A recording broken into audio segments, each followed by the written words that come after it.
दोस्तों, आज आपके लिए एक ऐसी महत्वपूर्ण जानकारी लेकर उपस्थित हुआ हूं जो हर घर से जुड़ी हुई है। ये एक ऐसा साइलेंट किलर है जो धीरे धीरे हमारे शरीर को भीतर ही भीतर कमजोर कर रहा है और हमें इसका आभास भी नहीं होता। मित्रों, हमारे भारत देश में सूर्य की रोशनी की कोई कमी नहीं है। फिर भी आश्चर्य की बात यह है कि लगभग 90% लोग विटामिन डी की कमी से जूझ रहे हैं।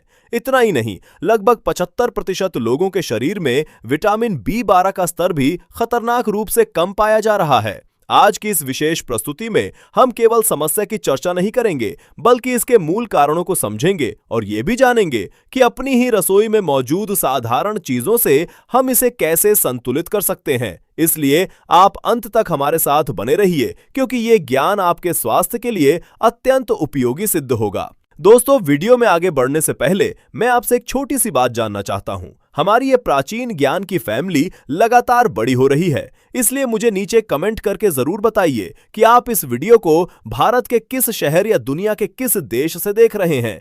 आपके कमेंट से मुझे ये जानने में मदद मिलती है कि हमारा ये स्वास्थ्य का संदेश कहां तक पहुंच रहा है। तो अभी जाइए और अपने शहर या देश का नाम कमेंट बॉक्स में टाइप कीजिए। अब सबसे पहले बात करते हैं विटामिन डी की।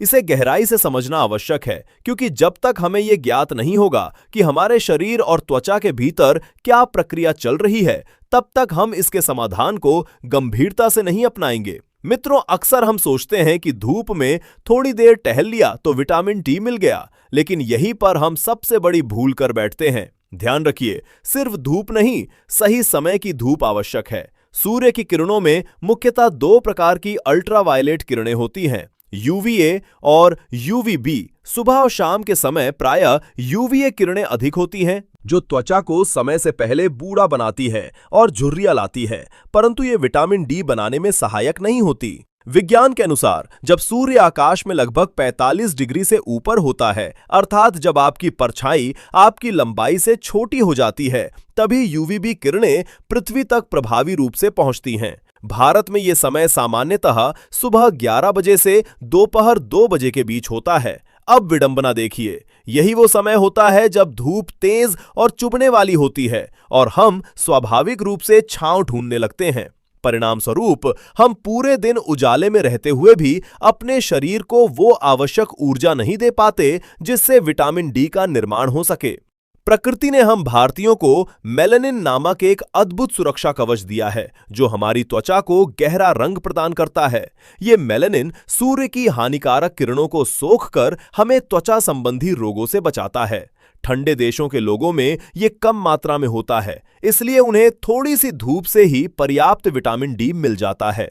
लेकिन यही मेलानिन जो हमें सुरक्षा देता है, वो यूवीबी किरणों को त्वचा के अंदर गहराई तक पहुंचने से भी रोकता है। परिणाम स्वरूप एक भारतीय व्यक्ति को, विशेषकर सांवली त्वचा वाले को, विटामिन डी प्राप्त करने के लिए गोरे व्यक्ति की तुलना में 3 से 5 गुना अधिक समय धूप में बिताना पड़ता है। अर्थात यदि किसी विदेशी व्यक्ति के लिए 15 मिनट की धूप पर्याप्त है, तो हमें कम से कम 45 मिनट से 1 घंटा धूप में रहना आवश्यक हो सकता है। इसके साथ ही हमारी आधुनिक जीवन शैली भी इस समस्या को बढ़ा रही है। आजकल हम घर से बाहर निकलते समय SPF 30 या 50 वाला सनस्क्रीन लगाते हैं, जो त्वचा को तो सुरक्षित रखता है, लेकिन विटामिन डी के निर्माण को भी काफी हद तक रोक देता है। मित्रों, अनेक शोध ये बताते हैं कि SPF 30 वाला सनस्क्रीन हमारी त्वचा की विटामिन डी बनाने की क्षमता को लगभग 95% से 98% तक कम कर देता है। इसके साथ ही कभी धार्मिक कारणों से या फिर धूप में काला पड़ने के डर से हम अपने शरीर को सिर से पांव तक ढक लेते हैं। परिणाम स्वरूप सूर्य की आवश्यक किरणें हमारी त्वचा तक पहुंच ही नहीं पाती। शहरों में बढ़ता हुआ प्रदूषण भी एक बड़ा कारण है। ये प्रदूषण वातावरण में ही यूवी किरणों को सोख लेता है, जिससे वे हम तक पहुंचने से पहले ही कमजोर हो जाती हैं। और यदि आप ये सोचते हैं कि ऑफिस की खिड़की के पास बैठकर धूप लेने से विटामिन डी मिल जाएगा, तो ये एक भ्रम है। कांच यूवी किरणों को पूरी तरह रोक देता है, अंदर केवल गर्मी आती है, विटामिन डी नहीं। अब प्रश्न उठता है कि इसका समाधान क्या है? तो मित्रों, ये कोई कठिन विज्ञान नहीं है। केवल अपनी जीवन शैली में कुछ सही और वैज्ञानिक बदलाव करके आप इस कमी को आसानी से पूरा कर सकते हैं। आइए समझते हैं कि धूप लेने का सही तरीका क्या है। केवल बाहर खड़े हो जाना पर्याप्त नहीं है। विटामिन डी तब बनता है जब आपकी त्वचा में मौजूद कोलेस्ट्रॉल और सूर्य की यूवीबी किरणों के बीच रासायनिक क्रिया होती है। इसलिए समय का विशेष ध्यान रखें।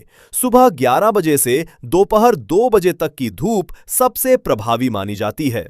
इस समय सूर्य सिर के ठीक ऊपर होता है और किरणें सीधे त्वचा तक पहुंचती हैं। अब बात आती है कि शरीर का कितना हिस्सा खुला होना चाहिए। यदि आप केवल चेहरा और हाथ ही धूप में रखते हैं तो पर्याप्त विटामिन डी नहीं बन पाएगा। प्रयास करें कि आपकी पीठ, बाजू और टांगे भी धूप के संपर्क में आए। कम से कम 35% से 40% शरीर खुला होना चाहिए। ध्यान रखें, धूप और आपकी त्वचा के बीच कोई बाधा नहीं होनी चाहिए, ना कपड़े, ना कांच और ना ही सनस्क्रीन। हालांकि एक सावधानी भी आवश्यक है। यदि आपकी त्वचा संवेदनशील है तो शुरुआत 10 मिनट से करें और धीरे धीरे इसे बढ़ाकर 30 से 40 मिनट तक ले जाएं। चेहरे को झुर्रियों से बचाने के लिए आप उसे ढक सकते हैं या काला चश्मा लगा सकते हैं। अब बात करते हैं आहार की। मित्रों, मशरूम एक अद्भुत प्राकृतिक स्रोत है। बहुत कम लोग जानते हैं कि मशरूम भी इंसानी त्वचा की तरह प्रतिक्रिया करता है। इसमें एर्गोस्टेरॉल नामक तत्व होता है जो धूप में रखने पर विटामिन डी2 में परिवर्तित हो जाता है। उपयोग की विधि बहुत सरल है। मशरूम को खरीदने के बाद 30 से 60 मिनट तक सीधी धूप में रखें, फिर उसे पकाकर सेवन करें। विशेष रूप से शाकाहारियों के लिए ये एक उत्तम स्रोत है। अब बात करते हैं अंडे की। आजकल कई लोग फिटनेस के नाम पर अंडे की जर्दी, पीला भाग को फेंक देते हैं, जबकि असल में विटामिन डी उसी में होता है। एक अंडे की जर्दी में लगभग 30 से 40 IU विटामिन डी पाया जाता है। यदि आप प्रतिदिन 3 से 4 उबले अंडे जर्दी सहित लेते हैं तो आपकी दैनिक आवश्यकता का बड़ा हिस्सा पूरा हो सकता है। और यदि संभव हो तो देसी या फ्री रेंज अंडों का चयन करें, क्योंकि उनमें विटामिन डी की मात्रा अधिक होती है। जो लोग मांसाहारी हैं उनके लिए मछली एक उत्कृष्ट विकल्प है। सप्ताह में 2 बार रोहू या कतला जैसी फैटी मछलियों का सेवन करें। इनके लीवर और वसा में विटामिन डी प्रचुर मात्रा में पाया जाता है। इसके अतिरिक्त भारत सरकार ने पोषण सुधार के लिए फोर्टिफिकेशन अभियान शुरू किया है। जब भी आप दूध, घी या तेल खरीदें तो पैकेट पर बने नीले रंग के +F चिन्ह को अवश्य देखें। इसका अर्थ है कि उसमें विटामिन डी और विटामिन ए मिलाया गया है। अंत में एक महत्वपूर्ण बात, विटामिन डी एक फैट सॉल्युबल, वसा में घुलनशील विटामिन है, अर्थात इसे शरीर में अवशोषित होने के लिए थोड़ी मात्रा में हेल्दी फैट की आवश्यकता होती है। इसलिए अपने आहार में संतुलित मात्रा में घी, तेल या अन्य स्वस्थ वसा अवश्य शामिल करें। इसलिए मित्रों, जब भी आप विटामिन डी से भरपूर आहार लें या कोई सप्लीमेंट ग्रहण करें तो यह अवश्य सुनिश्चित करें कि आपके भोजन में थोड़ा देसी घी, कच्ची घानी का तेल या फिर बादाम और अखरोट जैसे नट्स अवश्य शामिल हों। बिना वसा, फैट के शरीर इस अमूल्य विटामिन को सही प्रकार से अवशोषित नहीं कर पाता। आशा है कि अब आप समझ गए होंगे कि विटामिन डी की कमी को जड़ से समाप्त करने के लिए किन बातों का ध्यान रखना आवश्यक है। यदि ये जानकारी आपके लिए उपयोगी सिद्ध हो रही है तो इसे अपने जीवन में अपनाना ना भूलें। अब आगे बढ़ते हैं उस दूसरे महत्वपूर्ण तत्व की ओर जो हमारे देश में थकान, कमजोरी और नसों की समस्याओं का एक बड़ा कारण बन चुका है। यह है विटामिन B12, जिसे वैज्ञानिक भाषा में कोवालामिन कहा जाता है। मित्रों, यदि आपको सुबह उठते ही थकान महसूस होती है, हाथ पैरों में झंझनाहट या चींटियां चलने जैसा अनुभव होता है, या फिर आप छोटी छोटी बातों पर चिड़चिड़े हो जाते हैं, तो यह संकेत हो सकता है कि आपके शरीर में विटामिन B12 की कमी है। अब इसके मूल कारणों को समझना अत्यंत आवश्यक है। विटामिन B12 प्राकृतिक रूप से मिट्टी में पाए जाने वाले सूक्ष्म जीवाणुओं, बैक्टीरिया द्वारा बनाया जाता है। पशु इन बैक्टीरिया को अपने आहार के माध्यम से ग्रहण करते हैं और ये उनके शरीर में संचित हो जाता है। फल, सब्जियां और अनाज में ये विटामिन प्राकृतिक रूप से नहीं पाया जाता। यही कारण है कि भारत जैसे देश में जहां बड़ी संख्या में लोग शुद्ध शाकाहारी हैं, वहां B12 की कमी व्यापक रूप से देखने को मिलती है। पुराने समय में लोग सीधे प्रकृति से जुड़े रहते थे, कुएं का पानी पीते थे और जमीन से निकली सब्जियों को बिना अधिक रासायनिक सफाई के उपयोग करते थे। इससे उन्हें थोड़ी बहुत मात्रा में B12 भी प्राप्त हो जाता था। लेकिन आज के पेस्टिसाइड और RO पानी के युग में यह प्राकृतिक स्रोत लगभग समाप्त हो गया है। अब एक और महत्वपूर्ण कारण हमारी रोजमर्रा की आदतें। भोजन के बाद चाय या कॉफी पीना हम में से अधिकांश लोगों की आदत बन चुकी है, लेकिन यह आदत आपके शरीर में B12 की भारी कमी का कारण बन सकती है। चाय में उपस्थित टेनिन और कॉफी में मौजूद कैफीन भोजन में उपस्थित विटामिन B12 के साथ मिलकर ऐसा जटिल यौगिक कॉम्प्लेक्स बना देते हैं जिसे हमारी छोटी आंत अवशोषित नहीं कर पाती। साथ ही इनका अम्लीय स्वभाव उस प्रक्रिया को भी प्रभावित करता है जिसके द्वारा शरीर B12 को ग्रहण करता है। इसलिए यदि आप चाय या कॉफी के शौकीन हैं तो भोजन और चाय के बीच कम से कम 1 से 1.5 घंटे का अंतर अवश्य रखें। भोजन के तुरंत बाद चाय पीना मानो अपने ही पोषण को नष्ट करना है। अब बात करते हैं दूध की। हमारे देश में यह मान्यता है कि दूध को जितना अधिक उबालेंगे वो उतना ही शुद्ध होगा, परंतु सच्चाई इससे भिन्न है।